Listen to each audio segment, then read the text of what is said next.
Tonight, will it go or be merged into another? Questions over the future of the seat of Grey.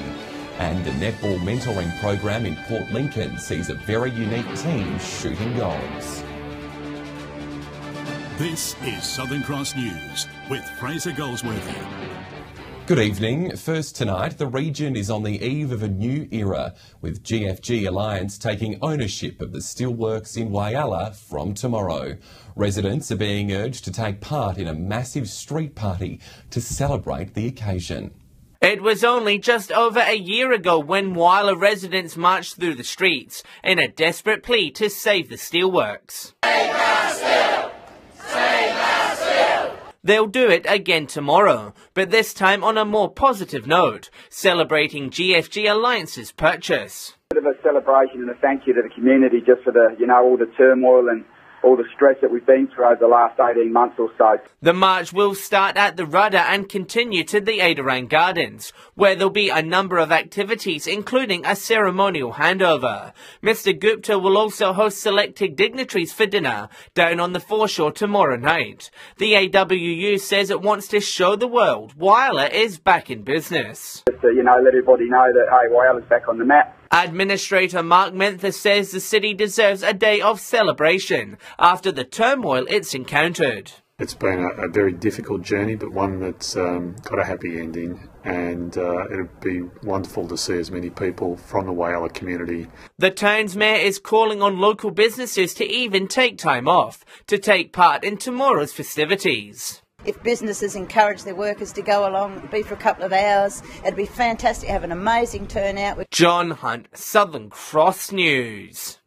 The seat of Grey may be subject to a redistribution after the Australian Electoral Commission made the decision for South Australia to lose one of its 11 federal divisions. The changes come as part of the Commission's electoral cycle to split up electorates into areas with a similar number of voters.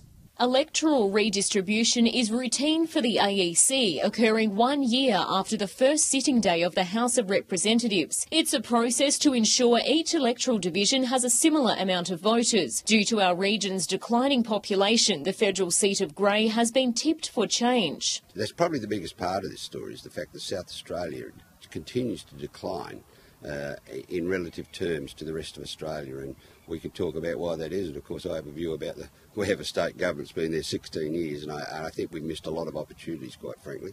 While the AEC today announced SA will lose a seat, Mr Ramsey says he's confident Grey will stay or could be merged. Because we will need to pick up probably about another 18,000 electors. I think we'll end up with 120,000 electors and about 170,000 people, which is very high by Australian standards, but it's the fact that this state is in smaller blocks.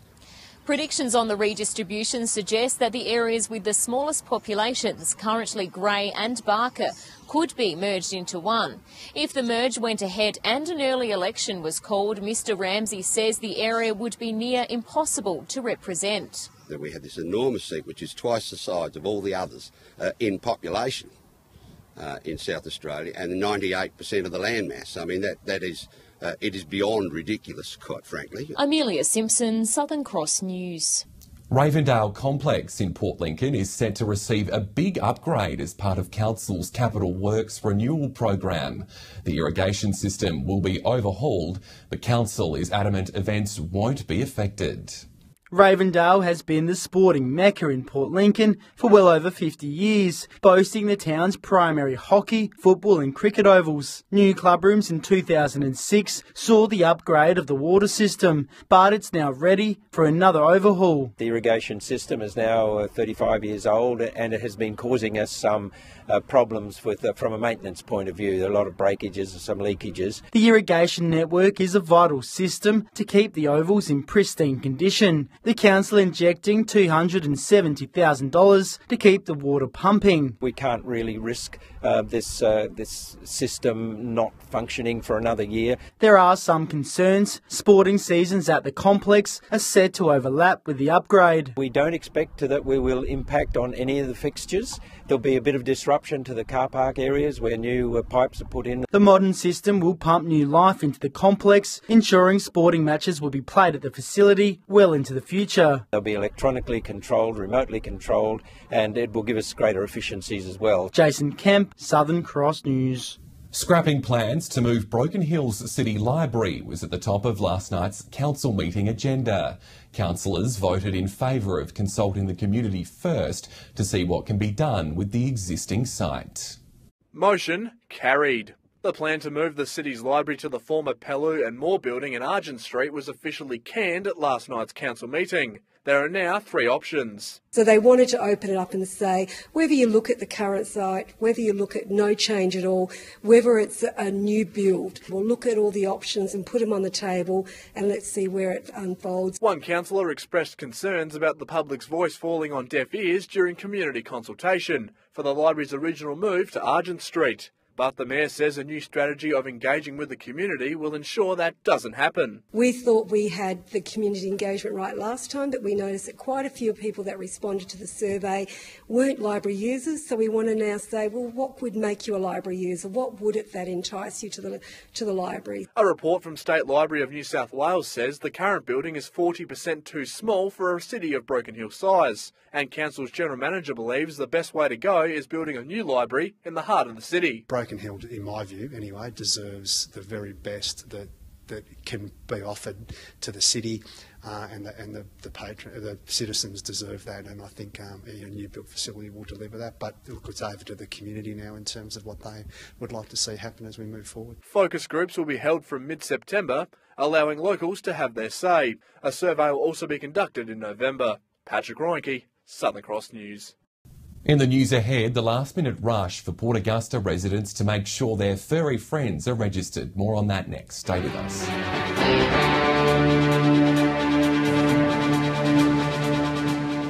Welcome back. Port Lincoln has a new netball team. The Gems are part of a unique mentoring program supported by local clubs, teaching players with disabilities to shoot just like the pros, as Jason Kemp discovered. They're the new stars of Port Lincoln's netball scene. These young ladies are taking the court by storm, shooting, passing and playing just like their heroes. Their supporters, girls from clubs around Port Lincoln, watching on in wonder. It's very touching for all of us, so gosh, I'm going to get emotional. It's even an overwhelming experience for the players. How did you feel? The Port Lincoln Gems is the brainchild of the local Netball Association that lets players with disabilities have a go at the sport. Senior players and officials dedicate time, allowing the 9 new netballers to take centre court. The team, a first of its kind for the region, a resounding success. Yeah, I loved it. I loved it. The program's also given the girls confidence not just on the court, but off of it too. And their favourite part? Goal shooting and being the centre. And there's already talk of the Gems returning next year. Lots of fun. The girls, you could see their excitement and it was so nice. Everyone, the whole community got involved, so it's been such a nice journey. Jason Kemp, Southern Cross News.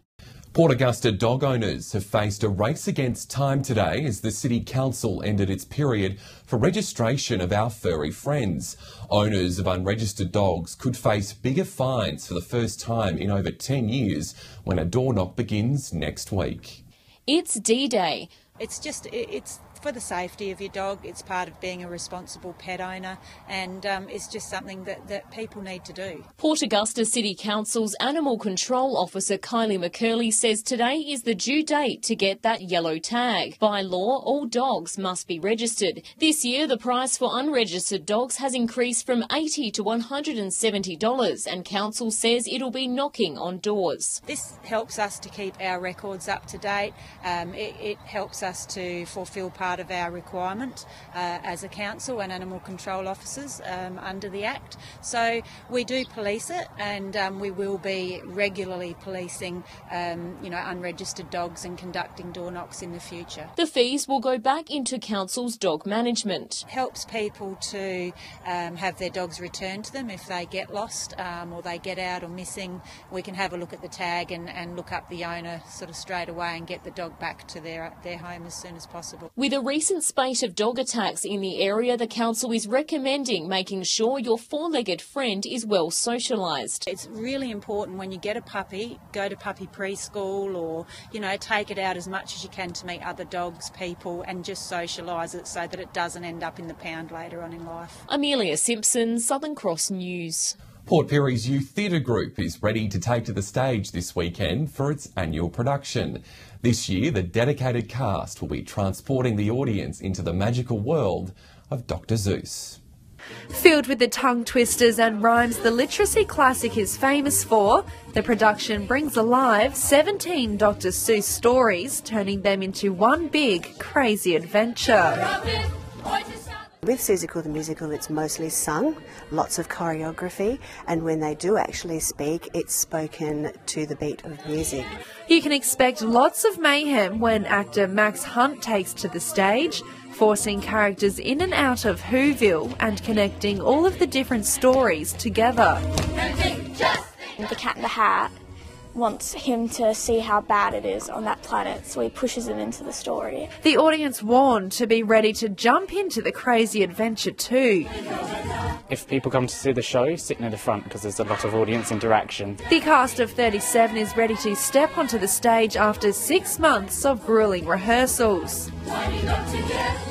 I'm so excited and so pumped.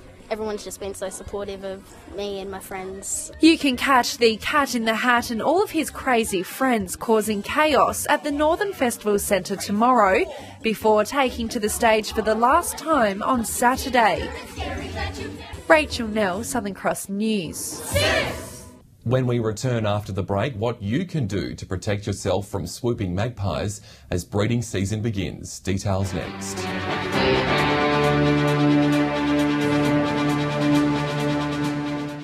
Welcome back. Students with special needs have had a fun-filled day on the basketball courts in Port Pirie as the town plays host to an annual carnival. 6 schools have travelled from across country South Australia to take part. The 2-day carnival encourages over 70 students to get active and develop their coordination skills. It's also helping these guys to develop a strong sense of team spirit, making new friends along the way. I don't think the students worry too much whether they win, lose or draw, as long as they have a lot of fun, as long as they shoot a goal and they meet a lot of friends, and that's one of the main aims of this carnival. It's a team sport and you make new friends. I love shoot hoops at basketball. And with a bit of motivation from fitness guru Luke Williams, many were more than ready to get out on the court and have a go. You can actually just go out and do something extraordinary if you're just a standard sort of ordinary person yourself. And the fun doesn't stop on the court. Tonight, students will be putting on their dancing shoes for the annual disco celebration, before day 2 of the carnival bounces into life tomorrow. Rachel Nell, Southern Cross News. Tomorrow marks the start of spring, which means more daylight and warmer weather. But it also marks the beginning of magpie breeding season, in which swooping becomes a nightmare. Our reporter John Hunt knows too well about their swooping and has more on how you can avoid becoming a target. It's that time of year again. Magpies have begun breeding across the country as the weather warms up. They also become extremely protective during this period, seeing everything and everyone as a threat. So it's usually only about 50 metres around diameter of where the nest is, and they're just trying to get predators to go away. The swooping season is all too familiar for cyclists and pedestrians, who are usually the top targets. Dr. Kelly says their aggressive nature boils down to male hormones. The male's hormones absolutely soar. So you're looking at male magpies with highly tuned in hormones. And be warned, they will remember you. They may have had bad experiences with one type of person or animal in the past, and they remember that the following year. Now, you can't walk around all day with a bike helmet on your head, but there are a few tips to avoid being swooped. Cyclists should wear something long on their helmets to distract the birds, while we're being encouraged to warn others. But Dr. Kelly says the best thing you can do is to avoid looking like a predator. Don't act like a threat. Don't wave your arms, don't yell at them, don't run. Because if you do that, you're saying, yes, I am threatening you and your nest. In the meantime, watch out. John Hunt, Southern Cross News. Very wise advice indeed. All right, time to have a look at what's biting around the Gulf now. Here's Fish and Tips.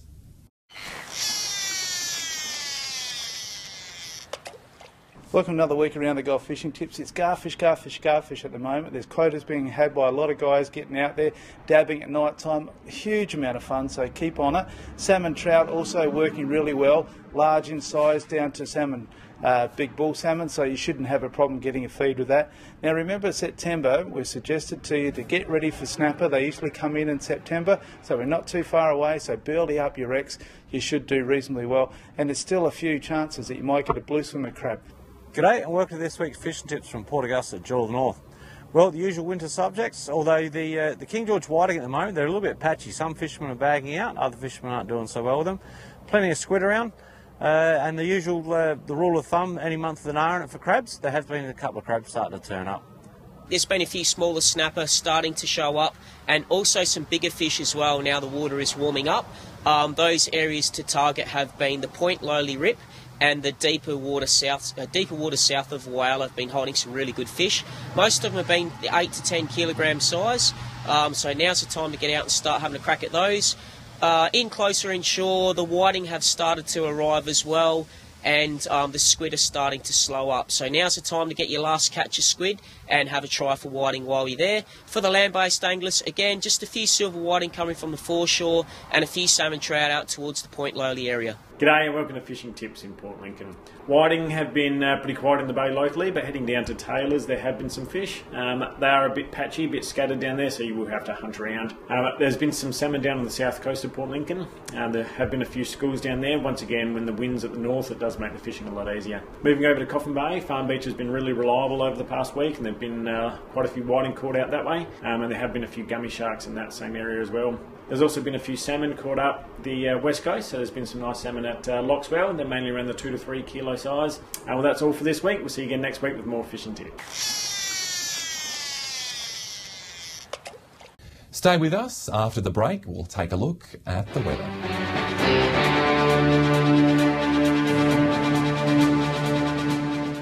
Welcome back to the weather now. It was a fine day right across the region, sunny across Port Pirie and Broken Hill. Port Augusta, again, our warmest centre with a top of 20 degrees in Adelaide.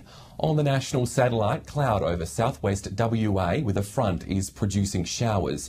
A cloud band crossing over our state with a trough is only causing a few showers. Low cloud along the east coast in moist southerlies is causing the odd coastal shower. Clearer skies elsewhere under a high. On our waters tomorrow, north-northwesterly winds reaching 15 to 20 knots, seas over a metre with a south-southwesterly swell. Sunrise at 20 to 7, sunset right on 6 p.m. Mostly sunny right across the region tomorrow. Sunny in Port Augusta, a top of 27, 25 for Woodner, 27 also in Corn, and 25 in Port Pirie. Broken Hill, an overnight low of just 5 before warming up to 23. Some possible showers across Cleve and Clare. Also Adelaide, a possible shower, a top of 21. The 4-day forecasts now staying fine in Port Lincoln over the weekend. A change will bring temperatures right down though across Sunday and Monday. A chance of showers in Cleve as well. Whyalla will warm to 28 with the chance of a shower on Saturday, 30 for Port Augusta. Cooling down again as the weekend ends, 14 the top on Monday for Kadina. Fine for Port Pirie on Saturday, 28 the top for Sunday, down to 15 with a chance of a shower on Monday. That change bringing wet and windy condition with just 11 the top on Monday for Clare, but it'll stay mostly fine across the weekend for Broken Hill. And that's all from the Southern Cross newsroom for now. Thanks for your company. Don't forget you can stay up to date on Facebook and Twitter. You can also drop us an email. I'll have updates a little later though. Until then, I'm Fraser Goldsworthy. Enjoy your evening. Good night. Bye.